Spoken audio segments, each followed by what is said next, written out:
Hi, this is Sive Morten with the daily update on EuroFX. I post my exclusive market overviews with the key political and economical events, charts and important levels on the ForexPeaceArmy.com forums weekly. This short video is a response to rapidly changing situation on the currency markets and should help you to stay on top of the game and be profitable. I suggest you to visit ForexPeaceArmy.com forum and read my analysis for the week before watching this daily video. Welcome back everybody, let's take a look again on the euro currency. So performance relatively slow here, it's on Friday as well, despite we've got some minor downward action on intraday charts on the euro and in general. Well, if we'll take a look at the higher time frames, indeed some background for a pullback exists here. It's just because on the weekly chart market stands around the confidence resistance and overbought. That creates the Napoli bearish stretch combination that suggests the pullback. But at the same time, as I said already on Friday and Thursday, that I'm not really sure with the bearishness of the recent performance. It doesn't inspire me. And personally, that just expressed my personal opinion that in the current circumstances, in the way how euro behaves right now on the lower time frames, I'm not really fascinated with the taking the short position immediately. So maybe if later will be some more bearish signs, we could try, but at the current moment, despite that we show some minor pullback yesterday, well, I'm not sure that I want to take the short position immediately. On the daily chart, situation stands mostly the same. So here, bulls have nothing to do because market stands overextended on the weekly chart and near resistance.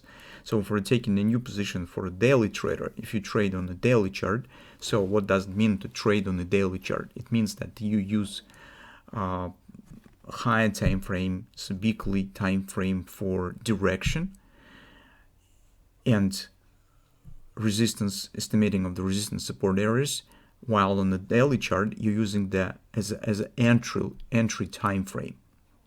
So you set the direction on the weekly and you use daily time frame to estimate the best point for taking the position, watching for the pullbacks and so on. So you control the direction on the weekly. You could consider taking the long position on the daily chart until weekly trend stands bullish. That's the idea for daily traders. Since market has the bullish trend on the weekly, we have bullish context, but at the same time market has bearish combination, which calls it the directional pattern by the Napoli, which is a bearish, and that tells you that we can't take the position immediately and we have to wait for a pullback. Simultaneously, we could consider taking the short position, probably based on the stretch pattern, but that's only for those who trade on a higher time frame on the weekly chart. So this is absolutely different scale of the stop orders, targets, and so on. This is a big scale to us. So it means that on the daily chart, we're watching for mostly for two lines. First is the MACD. So here's lines are converging, and it means that here somewhere, if pullback will really happens, we should get maybe, or at least we will be watching for a possible bullish grabber pattern.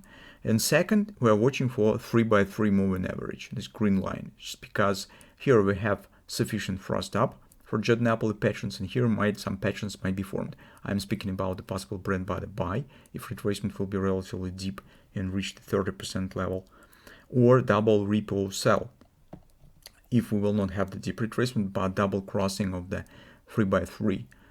By the way, this pattern as a double repo sell might become the great confirmation of the weekly bearish stretch pattern. So double repo could become the triggering pattern that just tells you that market is ready to show the downside action. So that's in general what we're watching for on daily. As bulls, as bears currently have not sufficient context for taking position immediately, so we need to wait. On the lower time frames, mostly everything stands the same. So on the 4-hour time frame chart, despite that we've got this minor pullback on Friday, market still stands inside the triangle. It keep it valid without any breakout. And take a look here, market hasn't quite reached even the nearest 102.70 area, its nearest fib support, and has not been tested yet. And that's actually the major reason why I suggest that the context is not sufficient for taking immediate short position. Usually market turns down fast. It's just because the fear is stronger sense than the greed, and that's why the upward trends stand slower and more gradual than the downward trends. And usually when the bears take the control over the market, it doesn't show some fluctuation, standing some sideways action. It well, could show some minor pullback, but then retracement and downward action starts. But here we do not see it. We see some consolidation near the weekly resistance.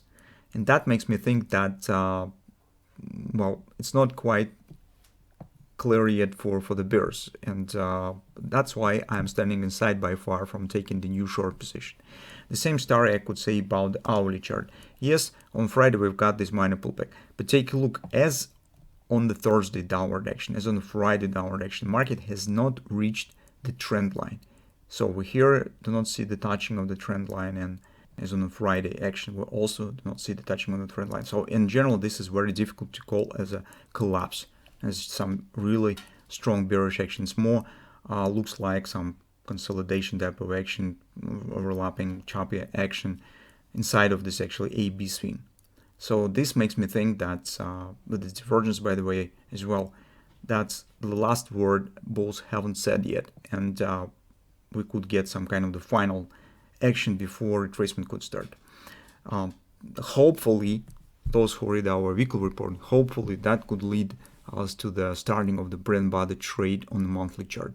I'm really hoping that, because this might be really great background, great opportunity to take a midterm trade that could last for a few sessions, maybe even longer than a week.